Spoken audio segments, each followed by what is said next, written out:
Roger and Helen Ekins. Roger Eekens is a fifth-generation member of the Church of Jesus Christ of Latter-day Saints. He was born in Salt Lake City, Utah. After serving a mission in Argentina and 4 years in the U.S. Army, he graduated Phi Beta Kappa from the University of Utah in 1970 with an honors baccalaureate of arts in English, and in 1972 with a master's of creative writing. In 1976, he earned his PhD in higher education from the Union Graduate School Institute and University. Dr. Eekens has served in a series of administrative and teaching positions. These include Director of Open Community Learning Center and Assistant Professor of English at Staten Island Community College, City University of New York, Dean of Student Life and Faculty Review in English and Education at Johnson College, University of Redlands, Dean of Student Development and Director of the Honors Program at the University of Maine, Augusta, and Dean of Instruction at U College in Oroville, California, which is my neck of the woods, where he's currently chair of the Honors Program and teaches literature, writing, and the history of ideas. Ecclesiastical responsibilities in the church have included callings as bishop, gospel doctrine teacher, and stake seminary supervisor. He is currently serving as a member of the Chico, California Stake Council. I also want to point out that his book, Defending Zion, Kingdom in the West, Mormon's American Frontier, Volume 5, Defending Zion, just for sale back there, is the winner of the best documentary book from the Mormon History Association. Is that right? Yeah. And so it won this is the book of the year from that organization. So I understand it's a good read, and it's an excellent book to get. With that, I proceed. Thank you.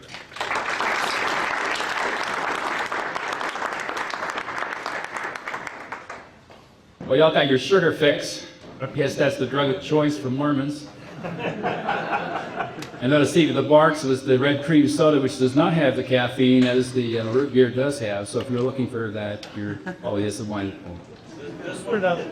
Oh, you found the real stuff. He's got. Oh, doesn't have it now. Or he doesn't have Utah caffeine. Only. Oh, in Utah, they take it out. Yeah. Another reason to eat. What's that? It doesn't seem the same, I guess. Following years of secret practice and public denial, the Church of Jesus Christ of Latter-day Saints finally admitted to the practice of polygamy in 1852. Following that public acknowledgement, increasingly vehement criticism of the Utah Mormons became a significant preoccupation of the national press. In an effort to defend the Church against such criticism, while also hoping to provide additional organs for proselyting the Gentile world, Brigham Young established 4 new periodicals. Apostle Orson Pratt was sent to Washington, D.C. to publish The Seer, a journal specifically designed to advocate and defend polygamy. Apostle and future president of the church, John Taylor, was selected as the publisher-editor of The Mormon, based in New York City. Apostle Erastus Snow was assigned to the St. Louis Luminary, and George Buchanan, destined to serve as first counselor to 4 church presidents, and the man who arguably would become the most powerful voice for 19th century Mormonism after Joseph Smith and Brigham Young, was assigned at the tender age of 28 to edit and publish a newspaper in San Francisco, California. By the way, I can't prove it, but I suspect that George Buchanan may have been the first person to coin the phrase "the Sodom of the Pacific" for San Francisco. He used that phrase for a while. Great, thanks. Of these 4 periodicals, the Western Standard was clearly the most interesting. Cannon pulled no punches as he played the role of LDS apologist, taking on one journalistic enemy after another. Perhaps it was the courage, even recklessness, that comes with youth that made Cannon so bold in his attacks.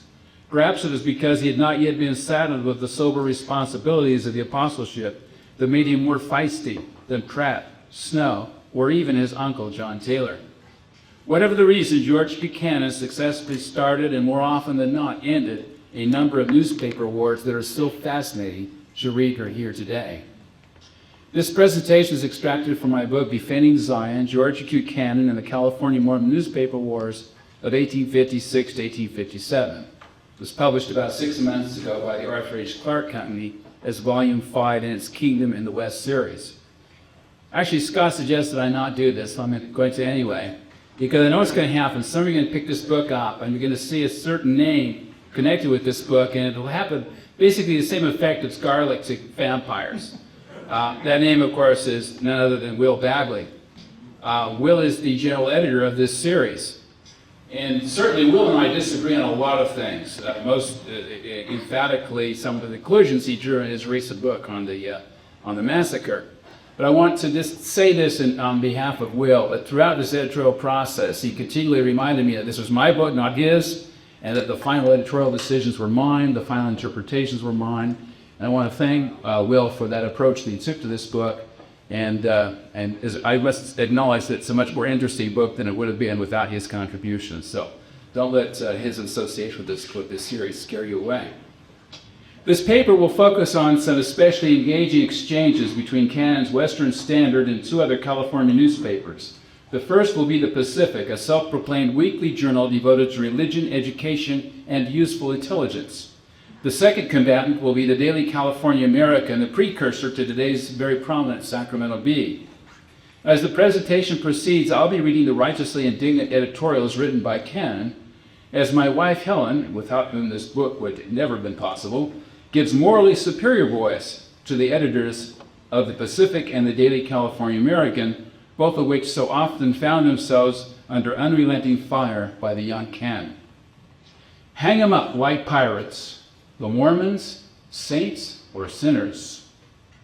Though they called themselves saints, the Mormons never thought of themselves as perfect. Many of Joseph Smith's revelations reminded them of their individual and collective shortcomings. Nonetheless, they considered themselves God's chosen people and firmly believed it would be through their efforts that the Lord's second coming would soon become reality. Their enemies, old as well as new, accused the Latter-day Saints of every foul deed imaginable.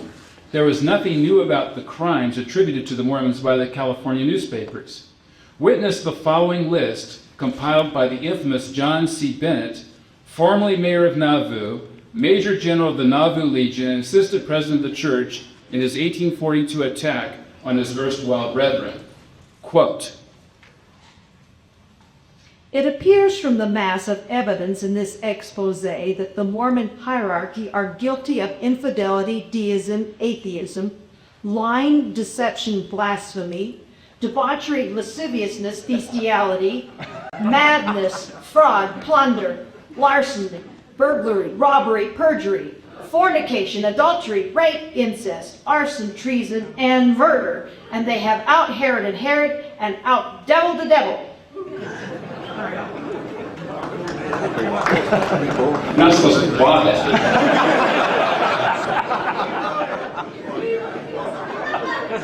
And you thought you'd have to wait till next week at Salt Lake to hear stuff like that, didn't you? That was John C. Bennett. Given his own questionable character, Bennett's charges are highly suspect. Whether a fallen believer or a conniving opportunist, Bennett had been excommunicated for many of the moral lapses he denounced. And his objections to Joseph Smith's polygamous relations were less the result of moral outrage than of personal jealousy.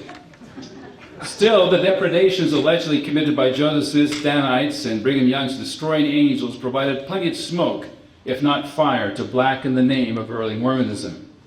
By 1856, there was no lack of controversial topics useful in attacking the young religion.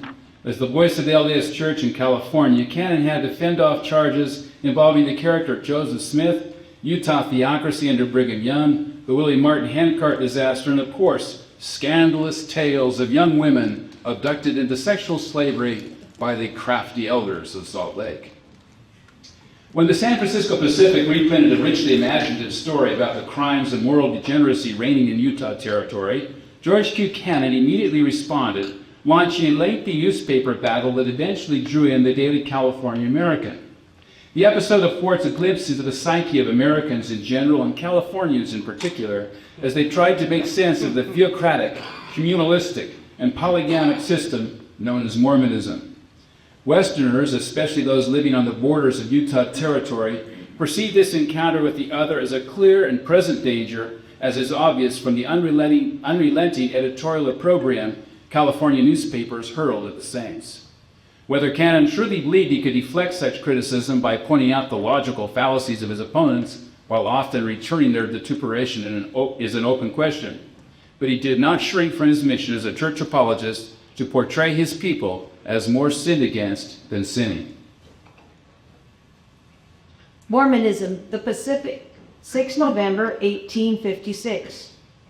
Among a party of 900 Mormons who recently left comfortable homes in England to surrender to the sway of Brigham Young and his hopeful associates, came two girls whose transfer to the Utah land of abominations has very much the character of a kidnapping. The story of their flight, as related in the English papers, is as follows. Their father was a man in middle life, well-to-do and industrious. His labors had placed his family, consisting of a wife and several children, in a state of decent competence and happiness. Satan came among them in the guise of a Mormon emissary and beguiled the eldest son, who made a pilgrimage to the land of rogues.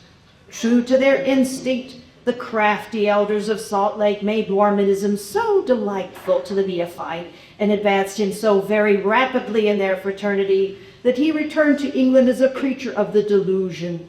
The father, whose employment took him away from his family for periods of a week at a time, returned to the house one Saturday from a business excursion to find it deserted.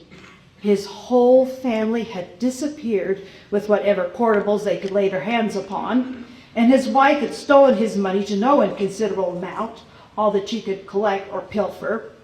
He traced the fugitives to Liverpool and reached that place to discover that they had embarked, under the persuasions of his Mormon son, in an immigrant ship, the Eekens. The distracted father chartered a steam tug and, taking with him a police officer, overtook the vessel. After an infinite deal of persuasion, aided by the master of the ship and opposed by the Mormon leaders, he succeeded in inducing his wife to go back with him. He also, as a matter of great favor, obtained the surrender of his infant children. But his two eldest daughters refused to return with their parents, and the heartbroken father went without them. Their fate, going thus unprotected to Utah, may well cause a shudder. A community, thus replenished, is maturing measures to apply for admission as one of the states of this confederacy. We were never among those who calculated the value of the Union or who dreamed that the possibility of its being sundered was among contingencies to be considered in any case. But the possibility that our fathers may have fought to establish a shield for a community of adulterers and bigamists and their progeny makes us pause. That all which we hold sacred in religion or virtuous in social and family relations may be trampled underfoot by a state represented on equal terms with those founded by Penn and the Pilgrims, by Oglethorpe and the Cavaliers, that the Old Dominion and the land of the Puritans may be allied with a fraternity of licentious and debauched Romans. These possibilities, should they become facts, will leave no value to the Union for anybody to calculate. Nothing has cast so great a doubt over the future of this country as the Mormon plague spot. And if the state of Utah is to be admitted into our constellation, the sign will lose its present proud significance and stand, as stars sometimes do, in equivoque, the representatives of something too foul to be spoken or written. And all this evil, if it be consummated, will be fairly chargeable upon the absurdity of squatter sovereignty, a demagogue's figment to serve a party purpose, carried to its legitimate deductions by knaves operating through the instrumentality of zealots, fanatics, fools, and lechers. We have no patience with the Mormons, and as little with temporizers who leave the evil to increase until at last literal and bloody war may be forced upon us to crush what common sense and a just idea of the power of the general government might have averted. The contact with the Mormons of such settlers of the West as have just ideas of purity and decency will be terrible whenever the tide of immigration reaches them. And if the descendants of the wretches now wallowing in Mormonism, modern vermin perpetuating their kind in the disgusting ratio of other loathsome creatures, if we say these children of such fraternity do not form a pariah race in our country, it will be because this bad leaven taints the whole moral mass. Extremes meet. We have enjoyed a high order of social virtue in this Republican country because no corrupt royalty and nobility and make the legitimacy tolerable. and recommended the bend sinister as a badge of honor, provided the blood, no matter by what questionable vein it descends, be honorable. But if squatter sovereignty and liberty deteriorating into licentiousness produce the same results, we have only Fitzyoungs and Fitzmormons for Fitzjameses and Fitzclarences, and certainly have not gained much by the exchange. Apparently that editor disliked Mormons almost as much as he disliked the Irish. Pacific Post and Mormonism, Western Standard, 50 November 1856. The Pacific last week and the Pathfinder and Post of the 12th instant contained an article on Mormonism extracted from the Philadelphia American, which exceeds in bitterness, vituperation, and filthy epithets anything we have seen upon the subject for a long time, and which exhibits the deep corruption of the heart and brain of the writer. The language it contains would be much more becoming frequenters of the 5 Points in New York or Billingsgate in London than the mouth of an American editor. And we are surprised to see any paper in the state disgrace its columns by its insertion. We can only account for its appearance on the supposition that some of the California editorial fraternity, being destitute of the necessary, amount of brains to concoct stories about the Mormons, have been compelled to have recourse to foreign aid, and in order to gratify their malicious propensities towards us. We do not profess to be so expert in the use of slang phrases and low vulgarisms as the editor of the American, nor do we wish to degrade ourselves to his level by adopting his course, for says the wise man, answer not a fool according to his folly, lest thou be like unto him. There is one thing, however, which we would remind gentlemen of, and that is that selecting all the scurrilous and abusive words from a dictionary and arranging them in consecutive order, though it may exhibit a certain degree of smartness, is not argument. And though it may pander to and please the passions of the vulgar, unthinking crowd, it will not only fail to convince, but will disgust every sensible and reflecting man and woman.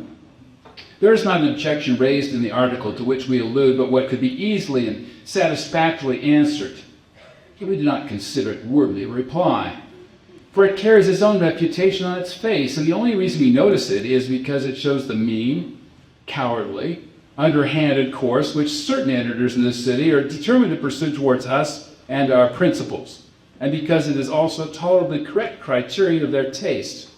Crows flock to carrion, but its very scent is sufficient to drive away birds of cleaner tastes and purer instincts. Why is it, gentlemen, that you are compelled to resort to such means to sustain your position? We are here to debate with you the principles of Mormonism on their own merits, and to answer your objections against them if you have any. We invite discussion. We court inquiry. Bring forth your strong arguments. Show us our errors. Prove Mormonism to be false, either from the Bible or nature. We're willing to meet you on these grounds. But no. Instead of pursuing this manly, consistent, straightforward course, you sneak away behind the invincible barrier of some absurd story that's been hatched up by some charitable, disinterested man as the editor of the American from 3,000 to 10,000 miles away, and about which neither of us know as much as a monkey does of algebra. And then you valiantly stick your heads out of your hiding places and call upon us to refute these ridiculous offshoots of a diseased brain, when you well know that it's impossible for us to obtain the necessary proof to do so. Shame on such a contemptible subterfuge. We ask again, why is it that you pursue such a course? We are compelled to conclude that it's either because you have learned by past experience that reason is not a weapon that can be used against Mormonism, that no sound argument can be brought to bear against it, or else that you really do not know enough to conduct an argument on the subject. If the latter is the case, we advise you not to open your mouths again until you have something to say, but to remember the fable of the axe, who when attired in the skin of a lion passed very well for that noble animal until he attempted to imitate his roar when his bray betrayed his true nature. As one of the first propagators of Mormonism on the Sandwich Islands that the term then generally used for Hawaii, it's hardly surprising that Cannon responded forcefully when the California press attacked Mormon missionary efforts in that island paradise. As he often would, Cannon used an eloquent defense of American liberties to decry his opponent's ill-considered call to hang them up like pirates, and to point out the unfortunate effects Protestant missionary efforts had on Polynesian culture and morals. Taking the bait, the editor of the California American tried to defend his somewhat exaggerated language, providing Cannon with another opportunity to blast this intemperate burst of indignation. Mormonism in the Sandwich Islands, Western Standard, 6 December 1856. Quote, The Mormons are preaching their accursed doctrines in the Sandwich Islands of all places in the world, needing the prevalence of just the opposite principles of social conduct. The great obstacle in the way of civilization in that quarter has always been the strong tendency of the people to licentiousness. It has been, and in some measure surmounted, and might soon be fully overcome, but for the advent of this new ism into the region. The propagators of such a monstrous evil as Mormonism ought to be hung up like pirates. Unquote. The above is the editorial item from the columns of the Sacramento paper, the California American, of Saturday last, and is strikingly indicative of the spirit of murder and bloodshed which dwells in the breasts of many who hold themselves up as guides of public opinion and teachers of virtue, good order, and peace. Every honest, peaceable, and upright man must be disgusted with such sentiments, and cannot but execrate the spirit that would dictate their utterance. Men that will permit themselves to be actuated by such feelings are unworthy of the society of their fellow men, and should be shunned as enemies of their race. Had they lived in the days of Christ, they would have been in the crowd who cried, "Crucify him, crucify him!" Or had they been present at the execution of Stephen, they would doubtless have rubbed their hands in glee should they have lacked the courage to throw the stones. Such men filled the cells of the Inquisition with victims and caused the streets of Paris to flow with the blood of those who dared to think differently from themselves. And had they the power today, they would have another St. Bartholomew and the Latter-day Saints as their victims. If the Latter-day Saints are preaching accursed doctrines on the Sandwich Islands, they are preaching accursed doctrines in California. For we preach but the one doctrine wherever we go. And as, in the opinion of the editors of the California American, the penalty for propagating Mormonism there should be to be hung up like pirates, if they would but express their feelings, they would advocate the visitation of the same penalty upon its propagators here. And as its believers all become propagators the moment they become acquainted with it, the hanging process would have to be extended to every member of society throughout the entire earth. Are the editors of the California American prepared for such a consummation? We have the honor to be one of the first propagators of Mormonism on the Sandwich Islands. And we were the first individual who preached what the editors of the California American are pleased to term the accursed doctrines of Mormonism to those islanders in their own language. Before they go, therefore, to those lands to execute the sanguinary vengeance they have decreed against the Mormons, they'd better commence with us, as we have not only been guilty of propagating Mormonism there, but are also engaged in the same delightful occupation here, and the Lord being our helper, intend to follow the business for the remainder of our life and throughout the endless stages of eternity.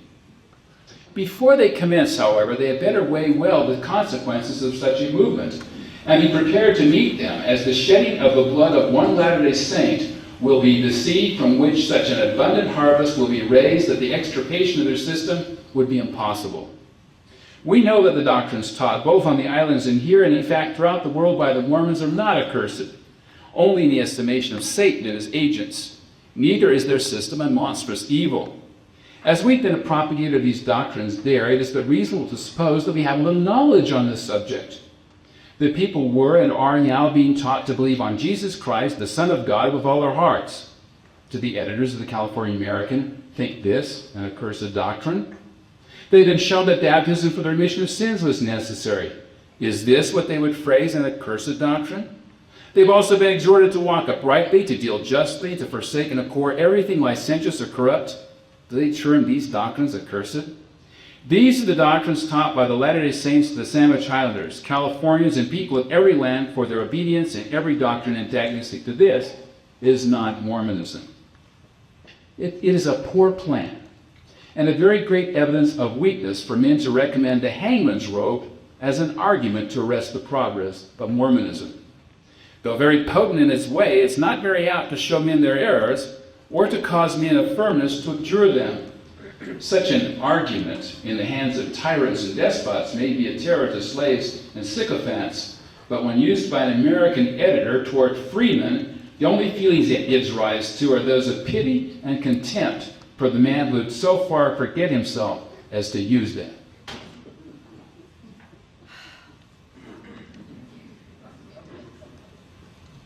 Mormonism, Daily California American, 9 December 1856.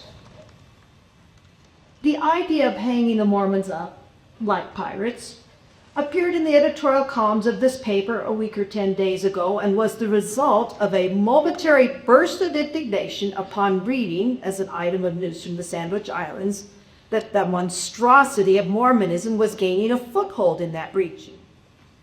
The language is somewhat exaggerated, it is true, for we could hardly be supposed to be literally in favor and publicly executing Mormon preachers, detestable as they all undoubtedly are, and however well deserving the fate of common felons, or however beneficial it might be to the intentions of humanity to extirpate by law so monstrous and evil as Mormonism from the face of the earth.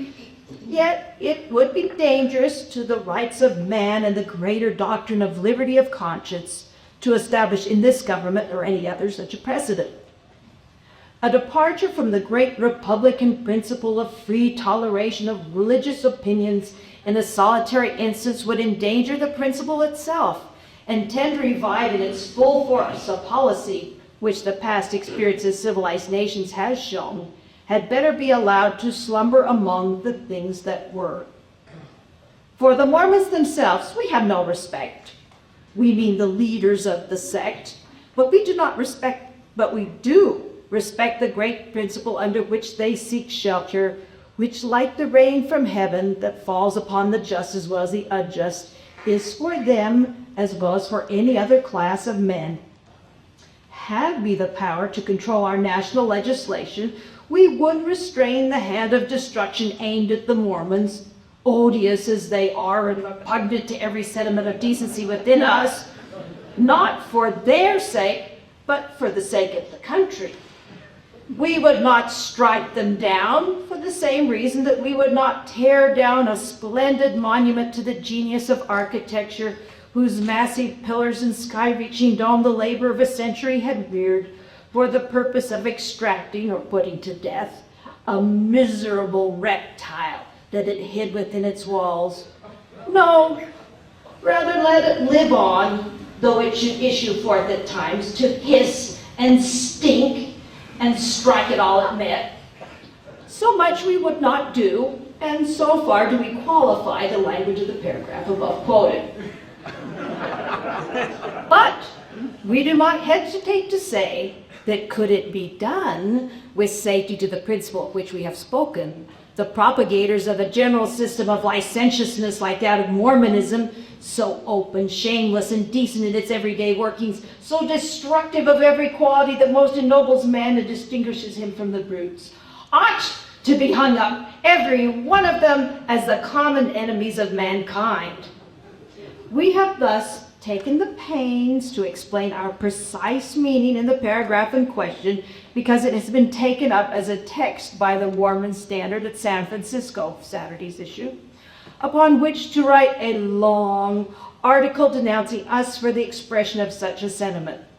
The editor of that sheet affects to suppose that we are literally in favor of hanging up Mormons, or of making it the policy of the country to do so, and intimates that if such a course is to be pursued, we had better begin with him, as he has preached Mormonism both in the Sandwich Islands and in California.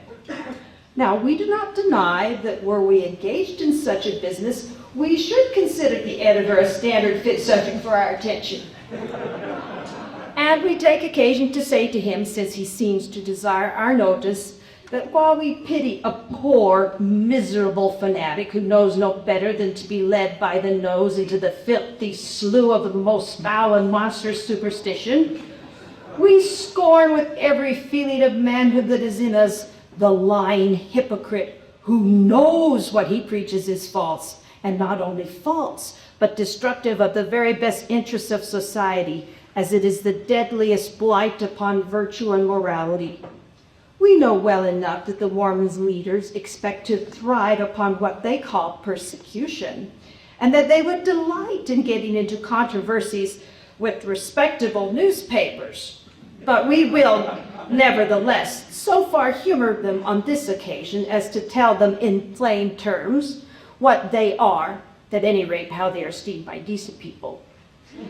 They are considered hypocrites and impostors, a foul blot upon humanity which ought at once to be wiped out, and that they are tolerated at all is owing not to any regard for them, but for the principles of religious tolerance, under which, with all their loathsome vileness, they have enough sense to know they can be protected.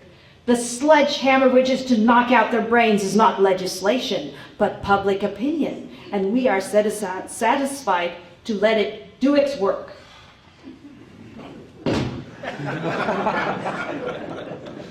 California American on Mormonism, Western Standard, 20 December 1856.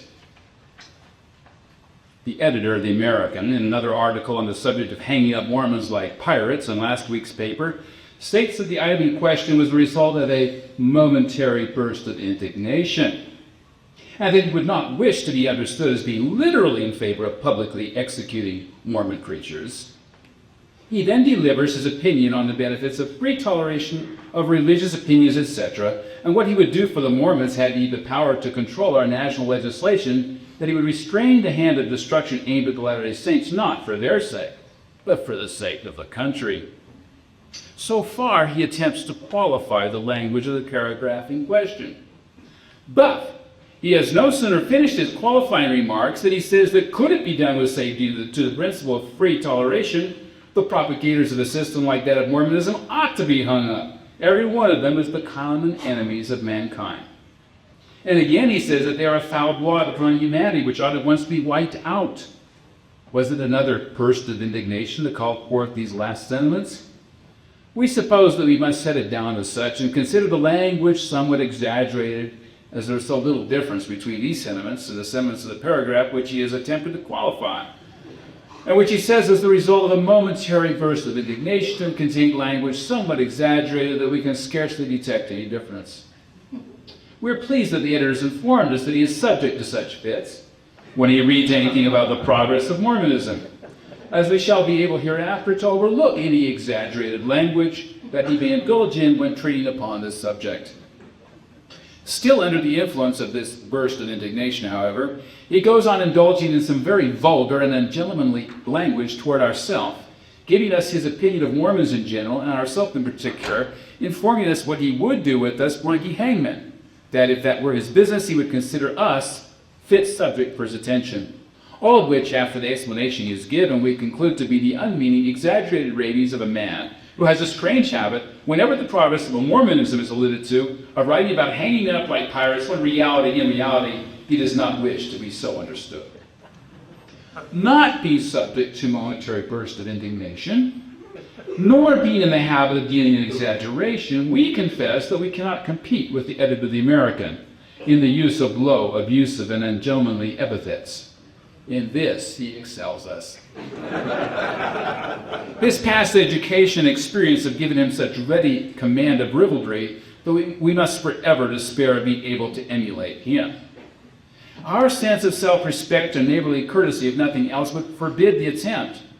But as the editor of the American is probably not aware of the fact that slang and abuse do not pass among sensible and well-bred people for argument and ability, we take the pains to enlighten him, and to inform him also that the use of such terms as lying hypocrite, miserable fanatic, impostor, filthy monstrosity, foul superstition, etc., only betrays a mean and ignoble spirit that by its proficiency in vulgarity would endeavor to hide its lack of sense. He is of the opinion that the Latter-day Saints expect to thrive on persecution, and that they would delight in getting into controversies with respectable newspapers, insinuating, of course, that he is respectable, and that we ought to submit quietly and resignedly to any insults or abuse to which he may give vent whenever he is seized with one of his bursts of indignation. That is the idea conveyed throughout this whole article. He has said the Mormons ought to be hung up like pirates. We'd had the temerity to condemn the sentiment, though uttered by the editor of the California American, and because we had done this, we must be besplattered by the filthy emanations of the brain and pen of a man who calls himself respectable. Now, we wish the editor of the American to distinctly understand that whenever he shall so forget himself as to give utterance to a sentiment similar to that with which we found fault, and which he attempted to qualify, we shall unhesitatingly condemn and expose it. We do not seek either persecution or controversy. But if they are to be the consequence of our condemning odious, tyrannical, and unrighteous sentiments, let them come, and we will do our best to prepare for them. We have been educated to believe that we have an equal right with every other citizen of this republic to express our dissent to everything arbitrary and intolerant, and the fact that we are a Latter-day Saint will never hinder us from exercising it. The religious tolerance of which he speaks and under which he says we have sought protection is not a privilege granted unto us, neither is it anything for which we should be thankful to him or any other man. It's our inalienable right, our birthright, bestowed upon us by the deity himself, and though we may be deprived of it by despots, it is still a right for which we shall ever contend. Mormons again. Daily California American, 22 December 1856. The editor of the Standard accuses us of using low, abusive, and ungentlemanly epithets, and says something about our past education and experience fitting us for ribaldry.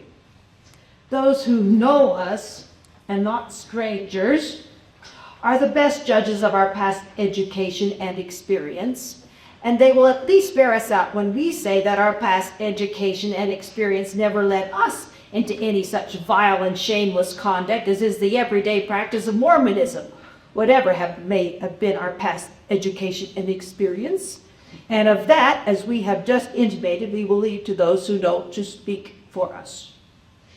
In regard to our using abusive and ungentlemanly epithets, we can only say that we generally call things by their right names. And now I've lost my place. We consider the Mormon leaders lying hypocrites and can find no fitter words to convey our meaning. We look upon the actual believers in Mormonism as the dupes of impostors and regard their faith as a foul and monstrous superstition and must so express ourselves. If there is a more elegant and gentlemanly way of signifying the same thing, we have no objection to adopting it. But a skunk is a skunk, and it could not change the nature of the animal were we to call it an odoriferous, digitigrade, carnivorous mammal. The California American again, Western Standard, 3 January 1857. Our article headed the California American on Mormonism, published in the Western Standard of the 20th ultimo, has called forth a rejoinder from the editor of that paper, which we feel disposed to notice, though at the risk of being again charged by him with the dishonor to covet his attention. We have an aversion to newspaper warfare. To believe that for 1 second? But when assailed in the manner we have been by the American, we should be, in our opinion, recreant to the cause with which we are identified and to every duty incumbent upon us were we to allow it to pass unnoticed. Gentlemanly courtesy will never prompt a man to call another a liar and publish it abroad unsupported by anything but assertion.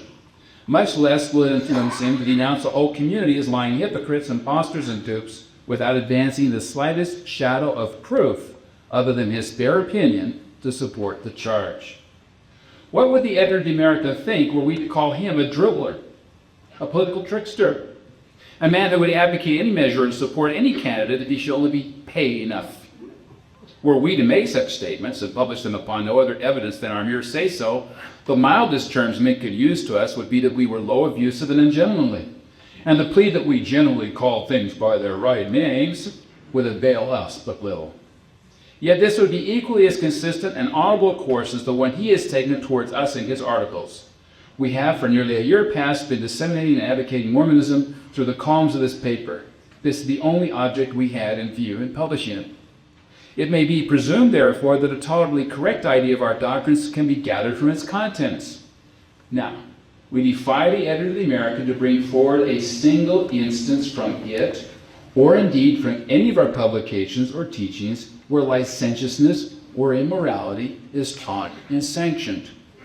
If Mormonism be such a system as he represents it to be, so vile and shameless in its everyday workings, he surely will have no difficulty in proving it to be such from our writings.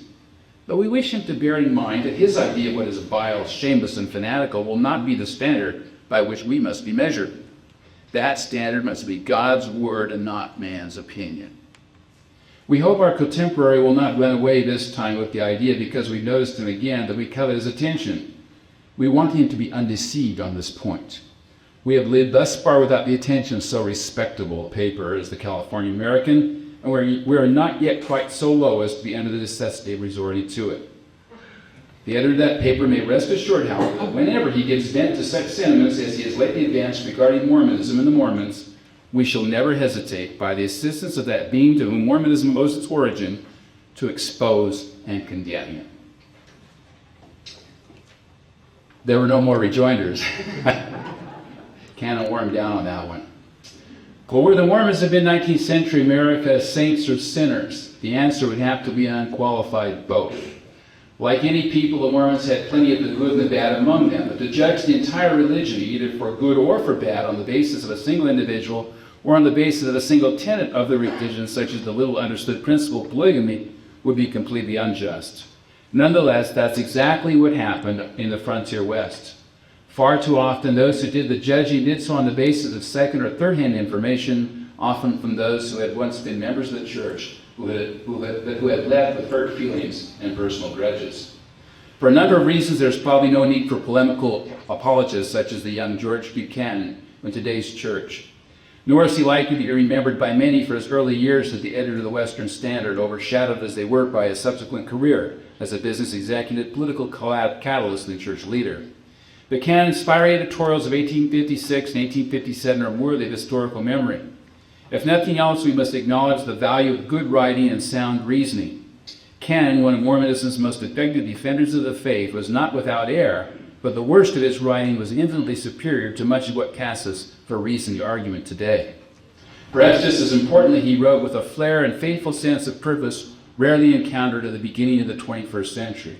The power and mastery of the early writings of George Buchanan revealed that something quite extraordinary was lost with the passing of the editor of the Western Standard and the feisty little San Francisco newspaper through which he took on his world.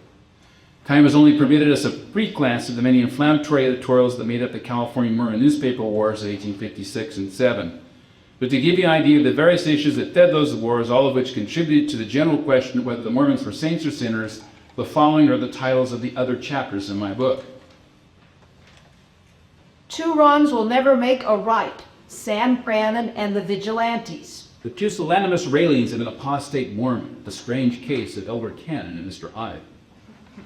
The bandits of the plains, Red Indians, White Indians, Lamanites, and Danites. The grossest form of human depravity, polygamy, the relics of barbarism.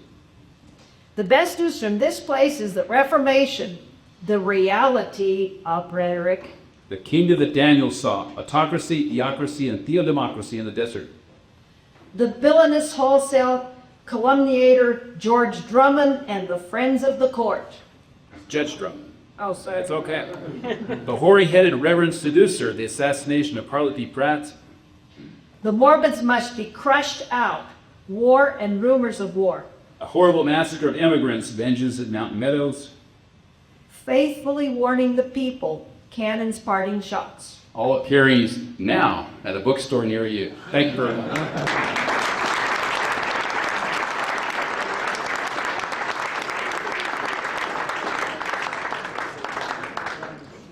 I do want to comment that, appearing at a bookstore near you, typically retails for $43. We're offering it for $34.95 back there. So now's your chance to buy that at a great price.